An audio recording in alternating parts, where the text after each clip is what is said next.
Matthieu, chapitre 6. Attention!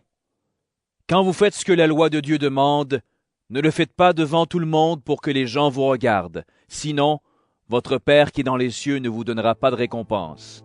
Donc, quand tu donnes de l'argent aux pauvres, ne cherche pas à te faire remarquer.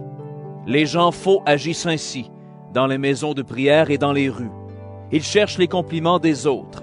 Je vous le dis, c'est la vérité, ils ont déjà leur récompense. Mais toi, quand tu donnes de l'argent aux pauvres avec ta main droite, ta main gauche ne doit pas le savoir. Ainsi, ce que tu donnes reste secret. Dieu, ton Père, voit ce que tu fais en secret et il te récompensera. Quand vous priez, ne faites pas comme les hommes faux.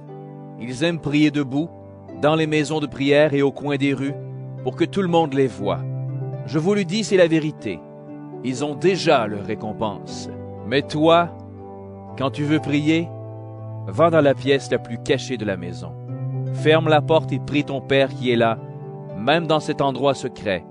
Ton Père voit ce que tu fais en secret et il te récompensera. Quand vous priez, ne parlez pas sans arrêt, comme ceux qui ne connaissent pas Dieu. Ils croient que Dieu va les écouter parce qu'ils parlent beaucoup. Ne faites pas comme eux. En effet, votre Père sait ce qu'il vous faut avant que vous le demandiez. Vous devez donc prier de cette façon. Notre Père qui est dans les cieux, ton nom est saint. Fais que tout le monde le connaisse. Fais venir ton royaume. Fais que ta volonté se réalise sur la terre comme dans le ciel. Donne-nous aujourd'hui le pain qu'il nous faut. Pardonne-nous le mal que nous avons commis, comme nous pardonnons à ceux qui nous ont fait du mal. Et ne permets pas que nous soyons tentés, mais libère-nous de l'esprit du mal. En effet, si vous pardonnez leurs fautes aux autres, votre Père qui est dans les cieux vous pardonnera aussi. Mais si vous ne pardonnez pas aux autres, votre Père ne vous pardonnera pas vos fautes non plus. Quand vous jeûnez, ne prenez pas un air triste comme les gens faux. Ils changent de visage pour que tout le monde voie qu'ils jeûnent. Je vous le dis, c'est la vérité. Ils ont déjà leur récompense. Mais toi, quand tu jeûnes, lave-toi le visage et parfume-toi la tête. Ainsi, tu ne montreras pas aux autres que tu jeûnes. Mais ton Père le verra, lui qui est là dans cet endroit secret. Ton Père voit ce que tu fais en secret et il te récompensera. Ne cherchez pas à posséder beaucoup de richesses sur la terre. Là, les insectes et la rouille détruisent tout. Les voleurs entrent dans les maisons et ils volent. Mais cherchez à posséder beaucoup de richesses auprès de Dieu. Là, les insectes et la rouille ne détruisent rien, les voleurs n'entrent pas et ils ne peuvent pas voler.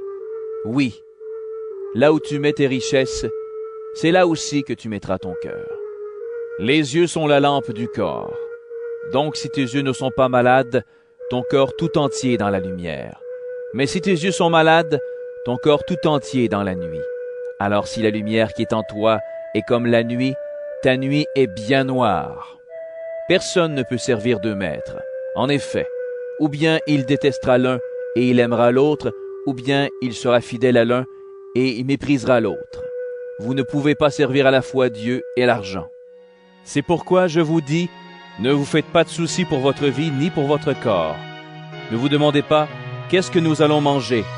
Avec quoi est-ce que nous allons nous habiller? Oui, votre vie est plus importante que la nourriture et votre corps est plus important que les vêtements. Regardez les oiseaux. Ils ne sèment pas, ils ne moissonnent pas. Ils ne mettent pas de récolte dans les greniers. Et votre Père qui est dans les cieux les nourrit. Vous valez beaucoup plus que les oiseaux. Ce n'est pas en vous faisant du souci que vous pouvez ajouter un seul jour à votre vie. Pourquoi alors vous faire du souci pour les vêtements? Observez les fleurs des champs. Regardez comment elles poussent. Elles ne filent pas et elles ne tissent pas.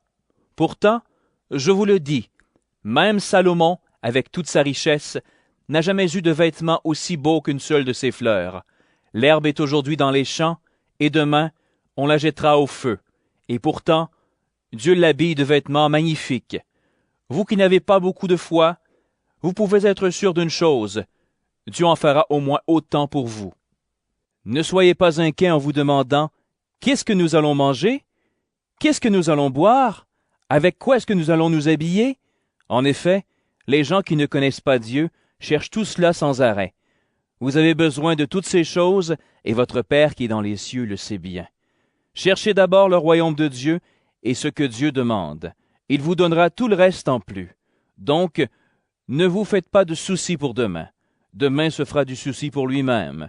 La fatigue d'aujourd'hui suffit pour aujourd'hui.